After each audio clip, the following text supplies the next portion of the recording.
တော့ရန်ကိုမှန်တယ်ပေါ့အားကြောင့်မလို့ဟိုမှာရှိခဲ့တဲ့တငယ်ချင်းညီကိုမောင်နှမတွေကိုလည်းအဲ့ဒီထက်မှနေကိုဘောက်ကိုနေမုန်းခံပါနဲ့ဒီကိုလာပြီးတော့တက်မတော်ဘက်ကိုလာပြီးလင်းဝင်မှာကိုအဲ့ဘွားကြီးတော့နေမုန်းခံပါနဲ့ကျွန်တော်တို့လည်းဒီကနေလင်းဝင်ပြီးပြန်လို့ရှိရင်လေကိုမိဘကိုတိုင်းပြည်ကိုလူမျိုးအတွက်ကောင်းမွန်တဲ့နေထိုင်ပြီးတော့ကောင်းမွန်တဲ့လှုပ်ရှားပြီးတော့ကျွန်တော်တို့လည်းနောက်ဒီလိုအမှားမျိုးရုံမကျွတ်တော့ပါဘူးလို့ဂရုသစ္စာပြုပါတယ်ကျမကျောင်းဖွဲ့ဖွဲ့တည်တဲ့ကိုစောင့်နေတာကျမတက်မှာ15နှစ်ပဲရှိပါသေးတယ်ကျောင်းဖွဲ့ဖွဲ့တည်တဲ့ကိုဝင်သွားတဲ့အကြောင်းကတော့ကျောင်းဖွဲ့တည်ကကျမတို့ရောက်လာပြီးတော့စီအောင်စစ်နဲ့ဟောပြောဝဲလောက်တဲ့တင်တောင်နေရပုံစံမျိုးနဲ့ကောက်ခံတယ်သူတို့တင်တောင်မှမလိုက်လို့ရှင်မိသားစုတွေတစ်ခါပေးမယ်အဖေမေတို့တက်ပြင်မဲ့ဘာညာနဲ့ပြောတော့ကျမတို့လည်းကြောက်ပြီးတော့အဲ့ထဲဝင်သွားရင်ဖြစ်ပါတယ်အချမ်းဖို့ပတိရဲ့ကိုရောက်တော့ကျမတို့စစ်တင်နဲ့3လတက်ရတယ်စစ်တင်နဲ့3လမှဆိုရင်လည်းဆေးဝါးလုံးလုံးမရှိဘူးအဲ့ဒါကြောင့်မလို့တချို့လူတွေအဲ့တန်တို့မခံတော့ထွက်ပြေးသူရှိရထွက်ပြေးလို့ပြီးလို့ရှင်လည်းသူတို့တက်ပြစ်တယ်ရိုင်းနေတယ်နှိပ်စက်တယ်အဲ့ဒါကြောင့်မလို့ကျမတို့လည်းကြောက်ပြီးတော့စစ်တင်နဲ့ကိုကျမတို့ပြီးဆောက်တက်ခဲ့တယ်စစ်တင်နဲ့ပြီးတော့ကျမတို့တွေပြည်သူစစ်ဆန်ရေးမှာတာဝန်ကြတယ်ပြည်သူစစ်ဆန်ရေးကားလက်မိုင်းမှာကိဆောင်ရတယ်ခုကောက်ခံတဲ့ပုံစံမျိုးနဲ့သူတို့စက်ကြီးတွေကောက်ခံတဲ့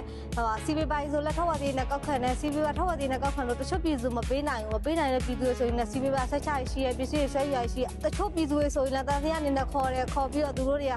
နှိပ်စက်တဲ့ရိုက်နှက်တဲ့လက်သက်ချီတဲ့ခုနေခွာတဲ့ခေါင်းတွေကိုရင်းနှီးပွေလောင်းတယ်သူတို့ပြောကြပြည်သူသားမိပြည်သူတွေဖတ်သူတို့လုံနိုင်တယ်သူတို့ပြောရင်လည်းလက်တွေ့မှာတခြားသည်ပဲကျွန်တော်တို့ရဲဘော်ကြီးဆိုရင်လည်းဒန်းလူဆိုပြီးသူတို့ရရှိကြတော့KTV သားတယ်မကောင်းတဲ့မိမိုင်းနဲ့ပျော်ပါတယ်တောက်စားတယ်ကေးရှူတဲ့ရာမတွေသုံးတဲ့ရဲဘော်တွေဆိုရင်လည်းမိန်းကလေးတွေကိုအာဓမပြုကျင့်တယ်ဟိုကျွန်တော်ကြုံတွေ့ပေါ့ဟိုတင်းတဲ့သူကောင်မလေးကိုအများကြီးကြိတ်ပြီးတော့စကားပြောချင်တော့ခေါ်ပြီးတော့ကောင်မလေးကိုအာဓမပြုကျင့်တယ်ကောင်မလေးကိုကြောက်လဲဘာတောင်းမှမပြုဘဲနဲ့ကောင်မလေးကိုကြောက်နင်းကိုပြန်ပို့တယ်ကောင်လေးကိုကြောက်တော့လဲဘာပြစ်မှုပြစ်တယ်မှပေးပြီးတော့ဒီတိုင်းထားတယ်အားကြောင့်ကျွန်တော်လည်းအဲ့ထမှနေရတာကျွန်တော်မလုံးကြုံဘူးလို့ထင်တယ်ကျွန်တော်ဘွားရိုဒီထမှနေမှာအဆုံးရှုံးမခံတာအားကြောင့်ကျွန်တော်ထွက်ပြေးခဲ့တယ်ထွက်ပြေးပြီးတော့ကျွန်တော်အလင်းဝင်ကိုစူးစမ်းတယ်သူတို့ကျွန်တော်တို့နားရိုက်သိမ်းခဲ့တယ်နင်တို့အဲ့တက်မတော်ဘက်ကိုအလင်းဝင်လို့ရှိရင်နင်တို့တွေ